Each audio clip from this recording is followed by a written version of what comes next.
보겠습니다. 룻기 1장 15절부터 18절까지 말씀 한 절씩 교독하시고 18절 말씀은 함께 봉독하겠습니다.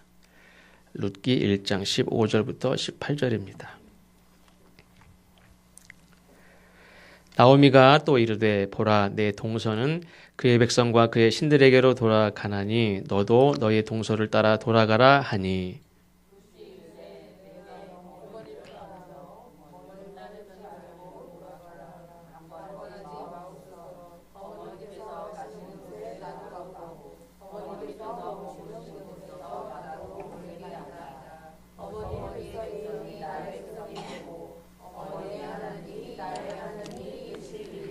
어머니께서 죽으시는 곳에서 나도 죽어 거기 묻힐 것이라. 만일 내가 죽는 일 외에 어머니를 떠나면 여호와께서 내게 벌을 내리시고 더 내리시기를 원하나이다 하는지라. 나오미가 룻이 자기와 함께 가기로 굳게 결심함을 보고 그에게 말하기를 그치니라. 아멘. 룻기 말씀은 사사기 바로 뒤에 나오는 말씀입니다. 이 사사기는 성경에 보면 왕이 없으므로 자기 소견에 옳은 대로 살던 시대라 이렇게 말씀하고 평화가 없던 시대입니다. 350년 정도 사사기 시대인데 350년 동안 전쟁이 끊이지 않았습니다. 이 350년 동안 살면서 전쟁을 한 번도 겪어보지 않은 사람이 없습니다. 여기 전쟁을 겪어보지 않은 분들이 거의 다죠. 근데 이 350년 동안 사사기에 살던 사람들은 전쟁을 한 번도 겪어보지 않은 사람이 없어요. 모든 사람이 한 번 아니면 두 번 아니면 세 번 아니면 네 번 그렇게 매 살면서 전쟁이 끊이지 않던 그런 시대였었고 또 신앙적으로 아주 혼탁한 도덕적으로도 혼탁한 시대고 우상 숭배가 전국적으로 만연했고 특별히 하나님께서 거룩하게 구별해서 이 백성들을 거룩한 삶을 살도록 이끌어야 될 이 레위 지파들이 다 타락한 시대고 지난주에 말씀드렸죠. 이 미가의 집에 있었던 레위 지파 사람들이나 이런 대표적인 예로 말씀을 드렸습니다. 그리고 가정이 온전한 가정이 거의 없었습니다. 완전 다 타락하고 망가진 그런 시대였었고 배반의 시대고 또 문제는 이 이집트에서 구원을 받아서 홍해를 건너서 광야 40년을 지내서 가나안 땅에 들어올 때까지 정말 같이 목숨을 걸고 함께 싸웠던 그 12지파 이 백성들이 가나안 땅에 정착해서는 그 다음에 무슨 일이 일어나냐면 동족 간의 전쟁이 일어납니다.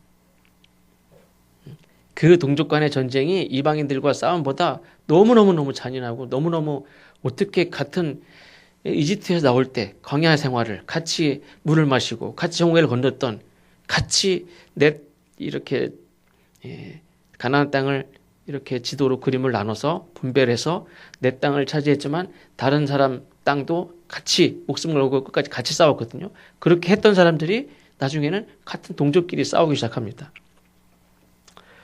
형제도 없어지는 거죠. 다 같은 형제 집안인데도 형제가 없습니다. 아무도 믿을 수 없는 시대가 됐습니다. 의인 10명은커녕 하나님을 신실하게 신앙하는 사람들이 아마 한 명도 없을 거다. 왜? 거룩하게 구별된 레위 지파 사람들도 다 타락한 시대. 지난주에 말씀드렸죠. 사사들도 그 어려운 시대에 하나님이 들어서 믿음을 가지고 싸우게 하셔서 전쟁을 해서 승리하면서 나라를 블레셋에서 이렇게 구원한 일들은 있지만 그의 삶을 보면 다 부족하고 타락하고 정말 욕을 먹어 싼 아주 우상숭배도 한 막 이런 사람들이 얼마나 많습니까? 그러니까 뭐 의인 10명은커녕 제가 볼 땐 온전한 사람이 한 명도 없던 그런 시대가 아닌가. 하나님의 백성이라고 하는 자들이 세상에 빛이 되어야 되죠. 그 가나안 땅에서 저 사람은 다르다. 왜? 이스라엘 백성들이 애굽에서 나와서 광야를 지나면서 가나안 땅에 들어올 때 많은 민족이 그걸 다 봤어요. 하나님이 인도하시는 민족. 저들이 섬기는 신이 여호와인데 여호와가 얼마나 무섭고 혹은 얼마나 도덕적으로 그들이 볼 땐 도덕적으로 얼마나 엄격하고 바르고 의롭고 공의롭고 선하신 분인가 이거를 다 봐서 알고 두려운 분인 건 알고 근데 막상 가나안 땅에 들어와서 사는 걸 보니까 백성들은 너무 보잘것없는 거예요. 그 하나님을 다 잃어버리고 지난주에 말씀드린 대로 애굽에서의 10가지 재앙 가운데서도 온전히 살아남고 홍해를 건너고 광야에서 아까도 우리 어린아이들한테도 말을 했는데 심은 적도 없고 씨를 뿌린 적도 없고 땅도 없는 사람들이 매일매일 곡식 가루를 거둬요.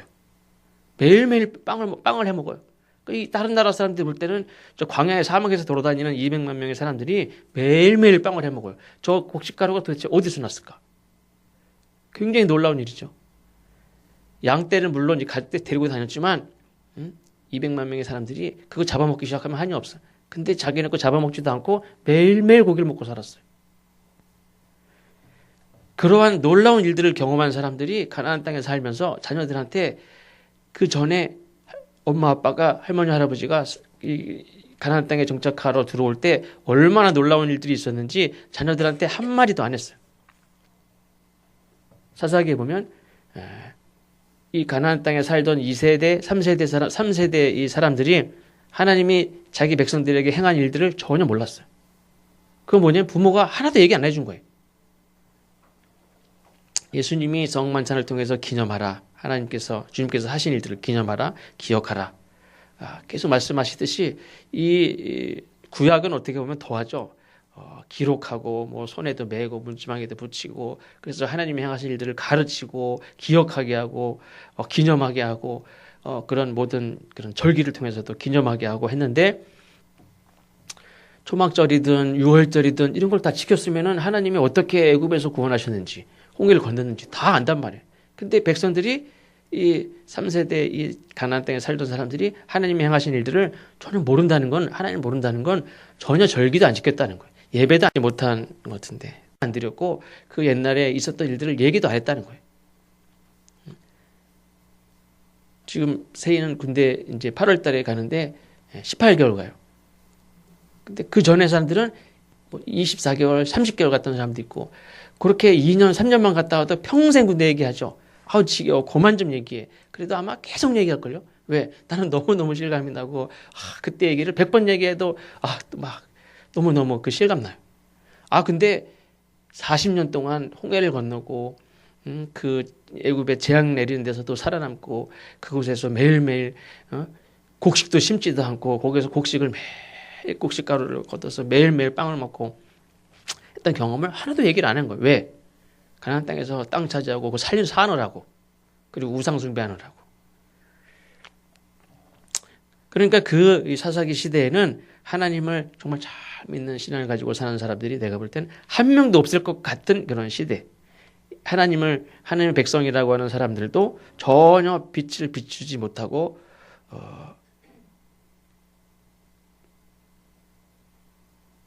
모험이 되지 못하던 그런 시대.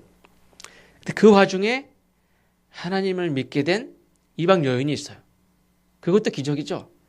이스라엘 백성들이 전혀 하나님을 잘 믿지도 않고 정말 엉망진창이고 우상숭배를 하는데 어떻게 그 이스라엘 사람을 만나서 하나님을 또 믿게 됐어요. 그것도 신기한 일이고 근데 이 나오미도 사실은 베들레헴에 기근이 들어서 이 베들레헴이라는 이름은 떡집이라는 의미를 가지고 있죠. 그만큼 뭐 이렇게 기근 걱정이 없는 그런 곳이라고도 합니다. 근데 이스라엘 그 역사 속에서는 이 가나안 땅을 떠나지 말라고 그랬어요. 약속의 땅이고 여기가 마지막 하나님이 주신 복을 주신 땅이에요. 여기를 떠나지 말라고 그랬어요. 근데 나오미가 베들레헴에 많은 사람들이 있지만 다 떠났느냐? 그렇지 않습니다. 근데 이 나오미가 이방 땅 모압으로 떠났다는 거는 그만큼 신앙이 없다는 거예요. 모압 땅에 가서 신앙이 없어서 가나안 땅을 떠나서 살아보려고 내 굶어 죽는 것보다 하나님이 떠나지 말라고 했지만 그래도 굶어 죽을 수는 없잖아요. 근데 내가 떠나는데 돌아보니까 거기 다 굶어 죽었습니까? 그렇지도 않아요. 사실은 그냥 내가 그냥 굶어 죽을 것 같으니까 떠나서 모압 땅에 가서 사는데 그러니까 잘 살아요. 사람들이. 두 아들이 있는데 두 아들을 조금 있다가 돌아가서 겨우겨우 먹고 사는 우리나라 사람 결혼시키는 게 나을까요? 여기 잘 사는 사람들한테 결혼시키는 게 나을까? 모압 땅에 가보니까 다 잘 살아요. 그래서 여기서 결혼을 시키면 잘 살 것 같아. 그래가지고 하나님의 뜻과 상관없이 그냥 이방 사람들인데도 불구하고 하나님을 알지 못하는 사람들인데도 불구하고 거기 사람들하고 결혼을 다 시켰어요. 그건 뭐냐면 가난하게 안 살겠다는 거예요. 돌아갈 마음도 없을 수도 있어요. 그냥 여기 풍족한 땅에서 그 며느리들이 다 잘 살아요. 그러니까 거기서 결혼시키면 얼마나 잘 살겠어요. 먹을 거 걱정 안 하고. 그래서 잘 살아보려고 아들들 둘을 다 결혼을 시켰는데 잘 삽니까? 전혀 생각지도 않게 다 죽습니다. 유대인들조차도 하나님을 떠나서 우상을 섬기며 제멋대로 살 때 이렇게 왕이 없어서, 여기서 왕이라는 거는 이런 세상의 왕이 아니라 이 백성들을 이끄는 지도자가 없다는 거였죠. 지도자도 없는 백성을 살피거나 백성을 바른 길로 인도하지 못하는 그런 시대에 이방 여인인데 하나님을 믿게 된 그 여인, 근데 자식도 없고 하나님을 믿는 그 남편이 죽었음에도 불구하고 나는 하나님을 섬기겠노라 라고 신앙적인 결단을 하고 그 시어머니 나오미를 따라가는 이 롯이라는 여인이 오늘 말씀의 주인공입니다. 그래서 이 이스라엘 사람들조차 약속의 땅을 떠나고 하나님을 떠나고 자기 속에는 옳은 대로 하나님 말씀이 있지만 내가 판단할 때 옳은 대로 그냥 하는 거죠. 그런 시대에 이방인이었던 이 롯은 하나님을 기쁘게 하는, 하나님을 감동하게 하는, 그리고 세상의 사람들도 특별히 오늘 성경 말씀에는 이 베들레헴 사람들이 돌아왔을 때 베들레헴 사람들이 다 칭찬하는 그런 사람이 되었고, 나중에 결혼하는 이 보아스라는 사람도 성경에 보니까 하나님께서 내게 온전한 상을 주시기를 원한다, 이렇게 축복을 했습니다. 네가 어떻게 그 땅에서 어떻게 베들레헴으로 왔으며 어떻게 내 시어머니를 따라왔으며 어떤 신앙적인 결단을 따라오는지 내가 다 안다, 다 들었다, 우리 동네 사람도 다 알아. 그러면서 너에게 하나님께서 온전한 상을 주시기를 원한다, 이렇게 축복을 받는 사람이 되었습니다. 그래서 하나님 어떤 상을 주셨냐? 물론 보아스를 만난 것도 복이고, 그런데 정말 복은 뭐냐면 다윗 왕의 역사를 이루는데 하나님이 쓰시는 그런 사람이 되었습니다. 그러니까 뒤에도 말씀드리겠지만 다윗 왕의 족보를 이야기하는 겁니다. 지금 다윗 왕조가, 하나님이 계획하신 다윗 왕의 역사가 어떻게 시작됐냐? 이 룻이라는 여인을 하나님이 택하셨어요. 하나님이 사용하셨어요. 그래서 이 다윗 왕의, 보통 왕조의 이 집안 혈통은 어떤 혈통이 있으며 무슨 막 그걸 자랑하지 않습니까? 북한에서는 김일성 이 혈통을 자랑하죠. 김씨 혈통을 자랑하죠. 다윗 왕의 혈통이 중요한 게 아니에요. 혈통으로 따지면 이방인 룻이 들어와 있어요. 이게 혈통을 얘기하는 게 아닙니다. 신앙적으로 하나님 앞에 온전한 사람이 하나님이 쓰시는 혈통이 되는 거예요. 장자에 대해서 분명 얘기를 하지만 보면 사실 하나님이 장자에 대한 얘기도 하셨지만 장자가 아닌 사람이 하나님 앞에 쓰임받는 사람이 얼마나 많습니까? 다윗도 물론 이제 막내죠. 이건 뭐 상상할 수도 없는 일이죠.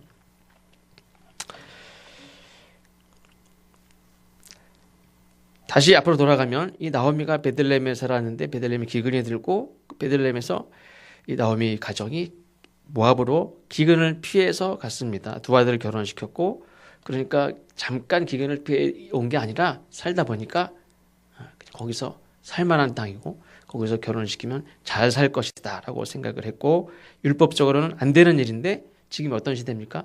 사사시대. 사사시대는 자기 맘대로 하는 시대입니다. 자기 소견에 옳은 대로 하는 시대, 지 맘대로 하는 시대.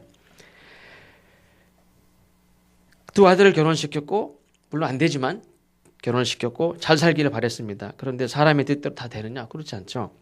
자기 남편이 죽더니 아들 둘이 다 죽습니다. 기근을 피하러 내려왔는데 자기밖에 안 남았습니다. 잘 살려고 했는데 다 죽었어요.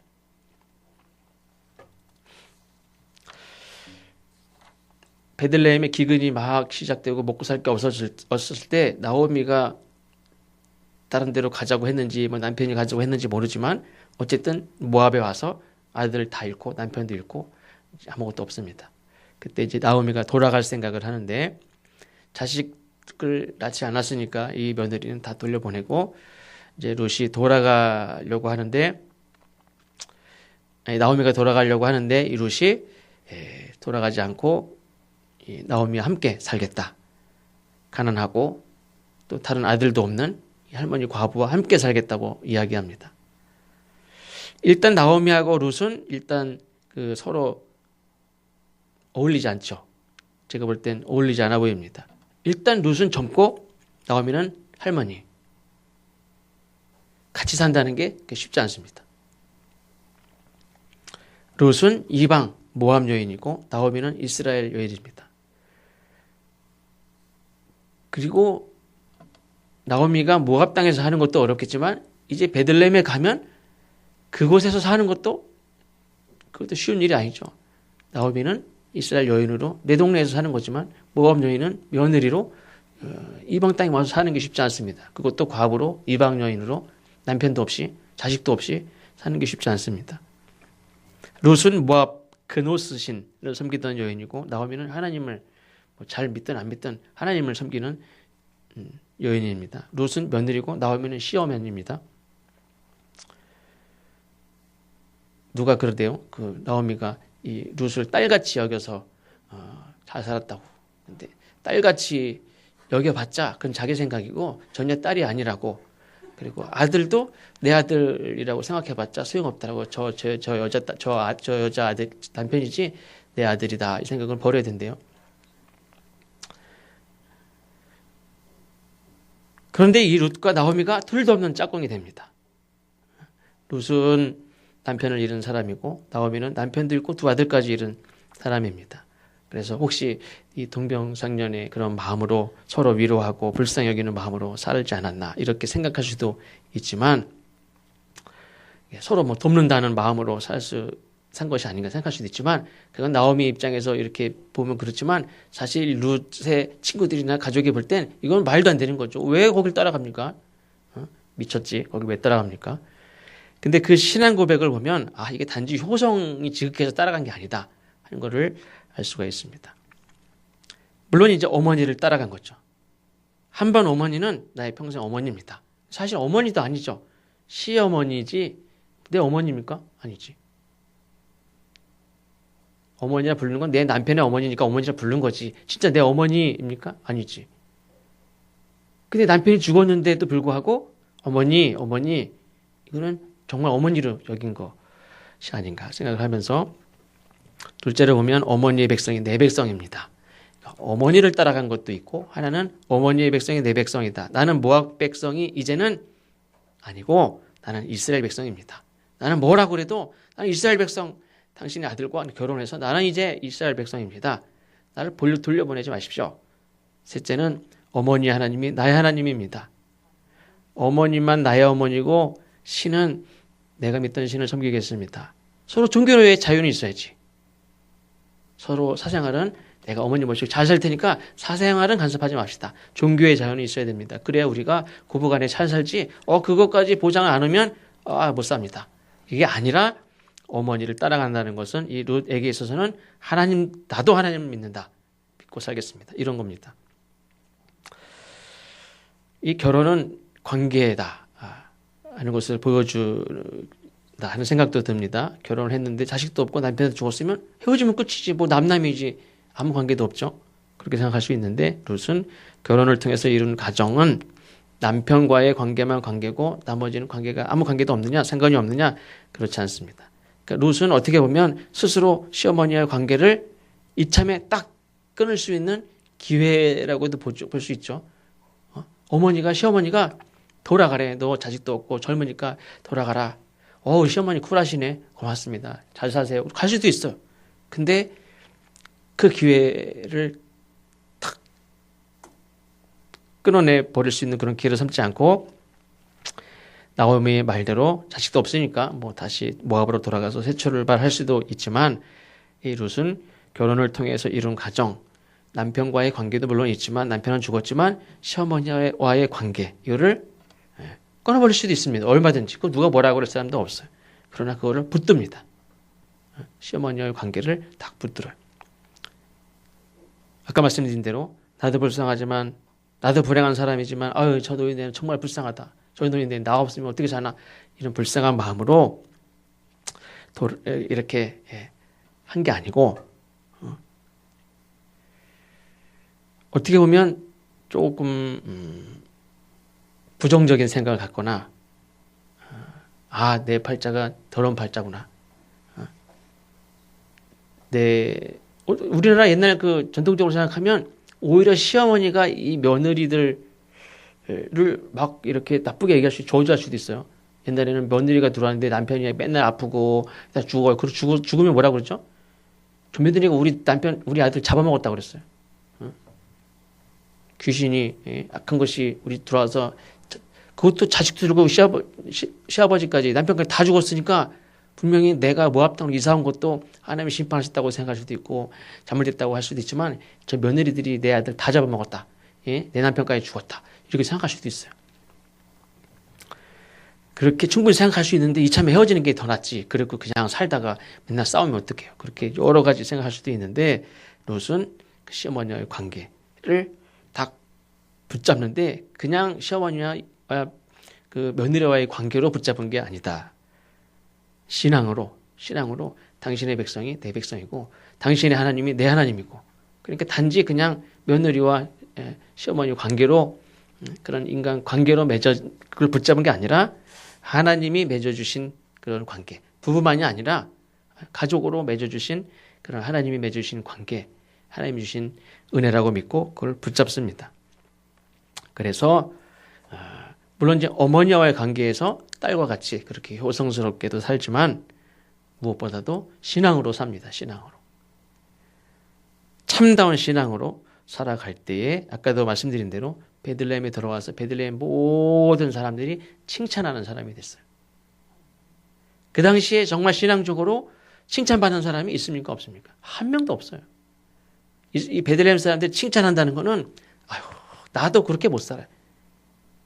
나도 이렇게 사는 사람을 본 적이 없어요.